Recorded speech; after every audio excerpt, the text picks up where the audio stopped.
because they're not registered. Is there any other Republican who has your views on this?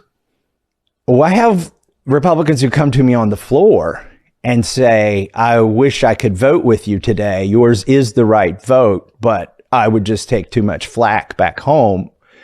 And I have Republicans who come to me and say, that's wrong what AIPAC is doing to you. Let me talk to my AIPAC person. By the way, everybody but me has an AIPAC person. What does that mean, an AIPAC person? It's like your babysitter, your AIPAC babysitter, who is always talking to you for AIPAC. They're probably a constituent in your district, but they are, firmly embedded in AIPAC. And every member has something like this?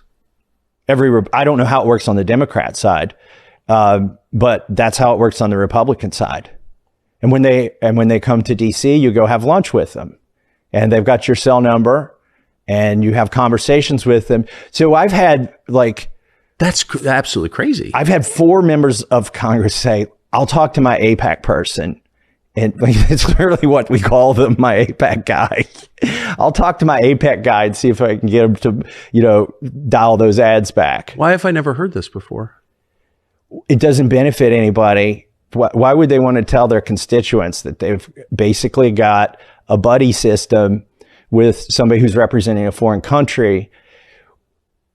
It doesn't benefit the congressman for people to know that, so they're not going to tell you that. Have you seen any other country do anything like this? Like no. Russia obviously determines the outcome of our elections. We keep hearing that. Does anyone have a Putin guy that they talk to? Not only do they not have a Putin guy, look, they don't have a Britain guy. They don't have an Australian guy. They don't have a Germany dude. It's the only country that does this, that has somebody that uniformly. I guarantee there's some spreadsheet at AIPAC where the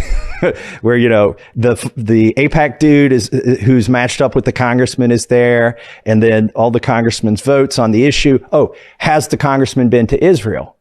They pay for trips for congressmen and their spouses to go to Israel. I'm not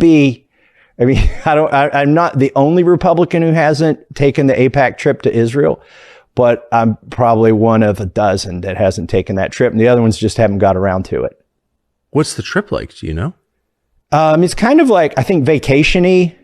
You go see the wall, you go see the sites, things like that. I must say, it's such a great country. Jerusalem, especially, is just such a wonderful place that's got to have a big effect.